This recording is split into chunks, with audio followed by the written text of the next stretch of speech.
मैं आप सबको शुक्रिया कहना चाहता हूं कि आज की इस तकरीब में आप लोग यहां पर तशरीफ लाए। दोस्तों, बॉडीगार्ड फिल्म में वो एक गाना था जो कभी कभी मैं याद करता रहता हूं, तो तेरी मेरी मेरी तेरी प्रेम कहानी है मुश्किल दो लफ्जों में ये बयान ना हो पाए। तो मुझे भी लगता है कि अपनी कहानी बड़ी लंबी है, उसके कुछ पहलू जो है उनको टच किया है अरुण चौधरी साहब ने, और कहानी वाकई इतनी लंबी है कि मैं कहूंगा तो काफी वक्त लग जाएगा। तो मुख्तरम, जैसा उन्होंने कहा, मैं भी एक आम देहात के माहौल से बचपन की शुरुआत की थी और मेरा सफर धीरे धीरे छोटे से बड़े सतह की तरफ बढ़ता गया। मेरे गांव का नाम भी कोट धर्मचंद खुर्द है। खुर्द का मतलब होता है छोटा, जिसको हम निक्का कहते हैं पंजाबी में, निक्का कोट। तो प्राइमरी करके तो मेरे प्राइमरी का ही स्कूल था अपने गांव में। फिर कलां जो बगल वाला गांव था 10वीं, फिर 11वीं 12वीं करने के लिए छोटे शहर में, फिर ग्रेजुएशन करने के लिए बड़े शहर में, पोस्ट ग्रेजुएशन करने के लिए उससे बड़े शहर में, और फिर उसके बाद नौकरी का सिलसिला पढ़ाई के एकदम बाद शुरू हो गया और सीधे हैदराबाद में। वहां जब हम लोग ट्रेनिंग करके निकले थे तो हमें बैचमेट्स ने मुबारकें दी थी और साथ ही साथ गुड विशेस दी थी कि जेएनके में जा रहे हो, खुदा सलामत रखे। तब तक जहां ट्रेनिंग के अरसे के दौरान ही श्रीनगर शहर में कुछ ब्लास्ट हो चुके थे, उसकी खबर ट्रेनिंग के दौरान हम लोगों ने भी पढ़ी थी और हमारे दोस्त, हमारे साथी दवागो थे। और आज सुबह से मुझे मुबारकें दे रहे हैं वो सारे के सारे बैचमेट, हमारे जो बैचमेट्स का ग्रुप है, कि ऊपर वाले का शुक्र है कि आप जिंदा भी रहे और कामयाब भी रहे। मैं उन सबको भी शुक्रिया कहना चाहता हूं। दोस्तों, कुपवाड़ा के दिन जो रहे, जैसा जिक्र हुआ, हम लोग हालात बिल्कुल मामूल जैसे थे जब आए थे। और मैं हंदवाड़ा में ट्रेनिंग करता था और हालात इतने मामूल पर थे कि हम रोज ही पैदल डाक बंगलों से उठ करके थाने तक आता था ट्रेनिंग करने के लिए। थाने से वापस रात को डाक बंगले पे जाता था। मोहल्ले के लोग मेरे दोस्त थे और मोहल्ले की मस्जिद मेरी इबादतगाह होती थी, क्योंकि और कोई जगह साथ में नहीं होती थी, तो मैं वहीं जाता था। कभी कभी एक टोंगे वाला मेरा दोस्त था, मैं उसका जिक्र करता हूं कि गाड़ी नहीं होती थी तो वो मुझे उठाने के लिए थाने पे आके खड़ा हो जाता था कि आज साहब को टोंगे पे लेके जाऊंगा। तो मुझे भी उस वक्त मर्द टांगे वाले का एहसास होता था कि कोई मुझे भी लेने आ रहा है।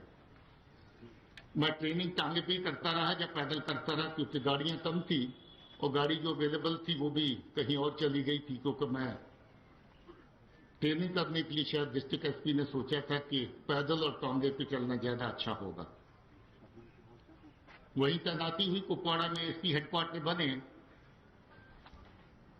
उसके बाद डाक बंगले वालों के साथ फिर जाके दोस्ती लग गई और कुपवाड़ा के डाक बंगले में रहना शुरू किया। और वक्त वो भी आया कि डाक बंगले वाले धीरे धीरे मेरे कान में फूंक मारने लगे कि सर, बाप का डाक बंगले में रहना उचित नहीं है, अच्छा कोई क्वार्टर ले लीजिए। सारे दोस्त थे मेरे, खाना बनाने वाला भी, खाना खिलाने वाला भी, नहाने के लिए पानी गर्म करके देता था वो भी, बशीर और मोहिदीन और सारे के सारे। मैं कहता था क्या बात हुई सर, अब माहौल अच्छा नहीं है, कुछ बिगड़ रहा है, कुछ हो रहा है, आपको जहां से चले जाना चाहिए। और मैं तब तक नहीं गया जब अचानक एक दिन मेरा लड़का जो पीएसओ होता था, विजय कुमार, कश्मीरी पंडित विजय कुमार कौल, और रात को खिड़की फांद के भाग गया। और मैं उसको दिन को ढूंढता रहा कि मेरा लड़का कहां गया है। और पता चला कि जो कश्मीरी पंडित माइग्रेट कर रहे थे, किसी ट्रक में बैठ के वो जम्मू के लिए रवाना हो गया। तो मैं उसकी गुमशुदगी की रिपोर्ट दाखिल करके कितनी देर उसको ढूंढता रहा, मगर ढूंढ नहीं पाया। फिर बड़े लंबे अरसे के बाद, 2-3 साल के बाद जाके पता चला जम्मू में उसको मैंने ढूंढा, जब मैं कभी जम्मू गया। वो हालात। और दोस्तों, फिर वो दौर भी देखा जब आप में से जो छोटे हैं वो तो नहीं जानते, जो बड़े हैं उनको मालूम है, कुछ लोगों ने वैसे ही सुना होगा, जब जहां से बस से भर के बटमालू के अड्डे से सोपोर कोपोर कोपोर वाला आवाज दे के चलते थे कि चलिए पिंडी चलते हैं, चलिए मुजफ्फराबाद चलते हैं। वो दौर भी देखा। और मैं कुपवाड़ा के चौक चौराहों में देख करके लड़कों को हाथ से पकड़ता था, पूछता था कहाँ जा रहे हो, क्या कर रहे हो। तदार इतनी बड़ी होती थी कि समझ नहीं आती थी उसका क्या करें। और फिर इनकी वापसी का देखा, और वापसी के बड़े बड़े एनकाउंटर भी देखे कुपवाड़ा की तैनाती के दौरान। दोस्तों, जब जहां पर लोगों ने मिलिटेंसी की शायद हवा नहीं देखी थी, मुझ पे 2 तकड़े हमले भी हुए कुपवाड़ा में। एक में पूरे स्क्वाड के लोग मारे गए थे और दूसरे में हम बाल बाल बचे। बात यह है कि शुरुआत वहां से करी जब दोस्तों की दी हुई दवाएं भी याद आ रही थी, गुड विशेष भी याद आ रही थी जब ट्रेनिंग के लिए निकले थे। और फिर वो माहौल भी देखा जहां पर ये नहीं पता होता था कि जिंदगी का आज का दिन आगे कल का दिन देखने का मौका देगा कि नहीं देगा। और शादी के बाद जब मेरी धर्मपत्नी मेरे साथ आई तो पहली ही रात तो इन्होंने देखा कि बगल में एनकाउंटर चल रहा है और बगल के बिल्कुल घर के करीब गोलियां, तो हमने बेड से छोड़ करके जमीन पे सोना मंजूर किया कि गोलियों से इतनी करीब चल रही थी। तो इनको भी तब से एहसास हो गया कि जहां जिंदगी काटना आसान नहीं होगा, तो इनकी जो बैप्टाइजेशन, इनकी जो क्लमटाइजेशन इस माहौल में हुई कि उसके बाद मुझे लगा कि जब जब कभी भी मैं तकलीफ में थोड़ा तो इनको पूछने की जरूरत नहीं पड़ती थी, इनको खुद ब खुद इस बात का एहसास होता रहता था। ये सफर चलता रहा। डोडा में गए, एडिशनल, वहां भी ऐसा माहौल था, आपको पता है, बिल्कुल सी जहां से वहां जा चुकी थी। मगर ऊपर वाले का शुक्र है कि हम लोग इस लंबी चौड़ी जद्दोजहद जंग संघर्ष का लाइफ काट करके आखिर डीजी के सफर तक पहुंचे। कोई ऐसा महकमा नहीं है जो मैंने जिसमें नौकरी नहीं करी है। पुलिस के किसी महकमे का नाम दीजिए आपने, अरुण चौधरी साहब को सुना। कभी कभी शायद इस वजह से अच्छी जगह मिली कि लोग सोचते थे कि अच्छा कर सकता है, और कभी कभी इसलिए ऐसी जगह मिली कि लोग सोचते थे कि ये सजा वाली जगह है तो इसलिए जहां पर भेज दिया जाए।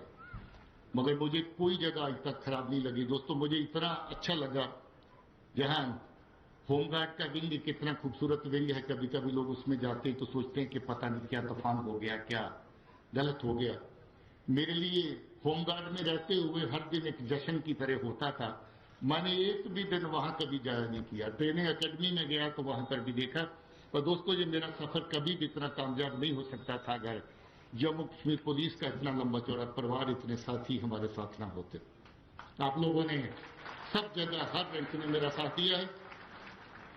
मेरा सिपाही से दोस्ताना सबसे छोटे लेवल पे, चाहे सिपाही हो कुक हो, पुरानी बात है। मैं एएसपी था, अंडर ट्रेनिंग था जब से मेरा दोस्ताना और सबसे बड़ा प्यार मेरा अपने सिपाही के साथ, फॉलोअर के साथ होता है। और उसके बाद सबसे प्यारा रिश्ता मेरा एसपीओ के साथ भी बना।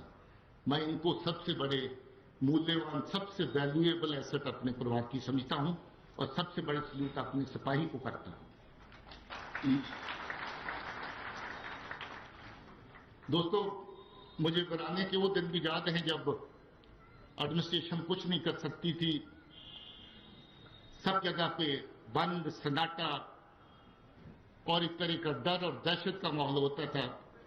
मगर मुझे याद है कि पुलिस का जवान तब भी ट्रैफिक की वर्दी पहन के या खाकी वर्दी पहन के कहीं न कहीं किसी चौक चौराहे में लोगों की जिंदगी को आसान करने के लिए लगा होता था। हमने मुश्किल के दौर के बाद एक नया उभरता हुआ, संभलता हुआ वक्त भी देखा। जम्मू कश्मीर पुलिस एक नई फोर्स के तौर पे उभर के सामने आई और उसके बाद कभी पीछे लौट करके नहीं देखा। अर्ली 90 से लेकर आज तक जम्मू कश्मीर पुलिस ने बहुत बड़ी चुनौतियों का मुकाबला किया, मगर कभी हौसला नहीं छोड़ा, कभी हिम्मत नहीं छोड़ी, हमेशा आगे बढ़े। एजिटेशनल टेरर, चाहे वो अमरनाथ लैंड रोक के साथ हो, चाहे शोपियां रेप का मर्डर केस के नाम पे हो, चाहे मच्छर फेक एनकाउंटर के नाम पे हो, चाहे बुरहान वानी की किलिंग के नाम पे हो, चाहे यहां पर मौत के सौदागरों की दी हुई बंद कॉल्स और उस तरह के और बहुत सारी तकरीबों और साजिशों के तहत हो, उस दौर में भी जम्मू कश्मीर पुलिस ने कभी अपना सर नीचे नहीं किया। हमने वक्त के साथ अपने आप को एडजस्ट करना जरूर सीखा, मगर वक्त के साथ टूटना नहीं सीखा, खड़े रहना सीखा। वो भी वक्त था जब कभी जो गांव देहात में लोग जाते हैं मेरे पुलिस के, वो सिविल कपड़ों में घर से ऑफिस तक, घर से यूनिट तक सफर करते थे, मगर कभी जिम्मेवारी से पीछे नहीं हटते थे। डीजी का कार्यभार जब मुझे दिया गया, मुझे लगता था कि मुझसे ज्यादा काबिल लोग डीजी बनने के लिए अवेलेबल थे, मगर मैं ऊपर वाले का शुक्र समझता हूं कि इस बहादुर फोर्स को, जम्मू कश्मीर पुलिस जैसी बहादुर फोर्स को, इनके अफसरों और जवानों को लीड करने का मौका मुझे मिला। मैं बहुत खुशकिस्मत हूं और ऊपर वाले का शुक्रगुजार हूं। ये 5 सालों का सफर फिर एक बड़े मायूस से माहौल से शुरू हुआ था। वो रियाज नाकू का कहर, वो जाकिर मूसा का भूत, वो गिलानी के गलबे, वो सराई की साजिशें, पता नहीं क्या क्या, बड़े बड़े कमांडर, बड़े बड़े तोपची, बड़े बड़े उनके मकसूबे। मगर दोस्तों, उस मायूसी का दौर लेट 18 की बात कर रहा हूं, जब सैकड़ों की तादाद में एसपीओ इस्तीफे दे रहे थे क्योंकि बड़ी बड़ी तंजीमें और बड़े बड़े कमांडर धमकियां भेज रहे थे कि आप नौकरी छोड़ के घर बैठ जाइए। उन सैकड़ों हजारों की तादाद को फिर से वापस लौटने का माहौल इसी जम्मू कश्मीर पुलिस के जवानों ने, जम्मू कश्मीर पुलिस के बहादुर अफसरों ने फराहम किया। मैं जान करता हूं कभी कि उस दौर में अगर हम थोड़ा सा भी कमजोर पड़ जाते तो क्या होता, मगर हम कमजोर नहीं पड़े। हमने उस चुनौती को भी कबूल किया और इस बहादुर फोर्स ने फिर से उन कमांडरों को, उन बड़े बड़े कलाकारों को जो जहां अमन के दुश्मन, आवाम के दुश्मन, दहशत के साथी, बर्बादी के साथी थे, उनका सफाया किया। आज कभी कभी हम नाम ढूंढते हैं कि किसी कमांडर का नाम तो मिल जाए। इस बहादुर फोर्स और इनके साथ काम करने वाले हमारे सीएपीएफ के बहादुर ऑफिसर्स, हमारी बाकी गवर्नमेंट ऑफ इंडिया की एजेंसीज, जिनकी ढेर सारी कोशिशें ये रंग लाई हैं, जिसका जिक्र अभी किया कि आज हम अमन के माहौल में फिर पहुंचे हैं। दोस्तों, कल परसों 2 वाक़े हुए। कल मीडिया ने कहीं पूछा और मैं ये कह रहा था कि अभी बहुत हद तक हम कामयाब हुए हैं कि अमन बहाल हो, मगर अमन बहाल कर देना काफी नहीं होता। अमन की रखवाली करना एक बहुत बड़ी चुनौती है। आज अमन की रखवाली का दौर है और मैंने ये भी कहा था कि अभी साजिशें खत्म नहीं हुई, अभी टेरर की थ्रेट्स खत्म नहीं हुई। हमें सतर्क रहना है, हमें सबको मिलकर के काम करना है। दोस्तों, इतनी लंबी चौड़ी फहरिस्त मैं अपने पीछे दोस्तों की छोड़ रहा हूं।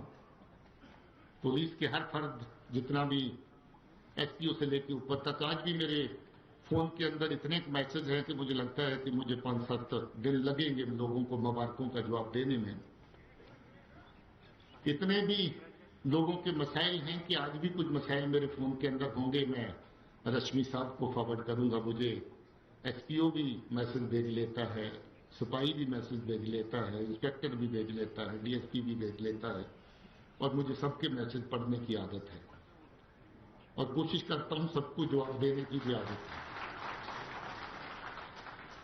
कई बार लोग ग्रुप में मैसेज डालने से घबरा जाते हैं कि मेरा मैसेज कोई दूसरा न पढ़ ले। वो जाती तौर पे लोग मैसेज करते रहते हैं कि मेरी फीलिंग्स क्या है, मेरी जरूरतें क्या है, मेरी मुश्किलें क्या है। दोस्तों, मैं अपने आप से वादा किया था कि फोर्स का हर आदमी, हर लेवल पे काम करने वाला आदमी हमारा दोस्त है, परिवार का हिस्सा है और हर किसी की आवाज पे उसको आवाज देना बनता है। मैंने वो किया है और मुझे उम्मीद है कि रश्मि जी भी उसको निभाएंगे, क्योंकि फोर्स की जरूरतों को फोर्स का सरबराह ही देख सकता है। जहां फोर्स की जरूरत को होगी तो उनका हेड, उनका माई बाप डीजी होता है। हालांकि हर एक विंग में विंग का हेड होता है, मगर मसला उससे हल ना हो तो हर मसला ऊपर तक पहुंचता है। एसपीओ का जिक्र किया, 6,000 से 18,000 तक पहुंचे हैं, मगर इसके आगे पहुंचाना अभी बाकी है। वो काम रश्मि साहब को सौंपूंगा। और बहुत से मुद्दे हैं जो मैं उनके साथ जाती तौर पे बात करूंगा। बहुत सारी चीजें अभी और करना बाकी हैं। दोस्तों, इस लंबे सफर में मुझे भी याद आता कि कौन होगा जिसने मेरा साथ नहीं दिया, चाहे वो फोर्स में वर्दी का आदमी है, चाहे वो सीएपीएफ में काम करने वाले छोटे से छोटे सफाई से लेकर बड़े से बड़े अफसर तक था, चाहे गवर्नमेंट ऑफ इंडिया की एजेंसीज में जिसमें महेश साहब पीपीजी बैठे हुए हैं, उससे पहले जितने लोग जहां पर रहे होंगे, आरएडब्ल्यू, बाकी ऑर्गेनाइजेशन के साथी, सीएपीएफ जितनी जहां पर तैनात हैं, मुझे लगता है कि इतने किसी कोने में आपको इस तरह का खूबसूरत मिक्सचर, इतना खूबसूरत कॉम्बिनेशन कहीं नहीं मिलता है जितना खूबसूरत कॉम्बिनेशन जहां। अकेले श्रीनगर की बात करें तो मैं 6वें कोर कमांडर के साथ काम कर रहा हूं जब से डीजी बना। पूछो कि उसकी पैदाइश हुई थी उस वक्त के नहीं।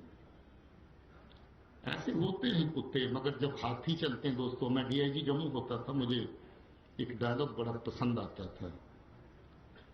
कुछ लोग मेरे से परेशान थे क्योंकि वो चोर थे, उचक्के थे, थोड़ा बहुत अपने आप को बदमाश समझते थे। मेरी आदतें थोड़ी खराब थी, मैं कभी कभी सख्ती कर देता था, कभी कभी परेशान करता था उन लोगों को।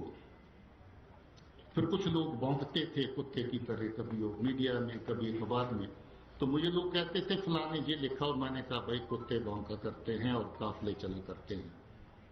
वो आज भी डायलॉग मुझे याद है और मैं उसी डायलॉग के हिसाब से चलता रहा हूं, और मुझे फख्र है कि भौंकते हुए कुत्ते। और फिर मैंने ये भी कहा कि हर भौंकते हुए कुत्ते को रुक करके पत्थर मारना शुरू कर दो तो मंजिल पर नहीं पहुंच सकते, ठहर जाओगे, रुक जाओगे।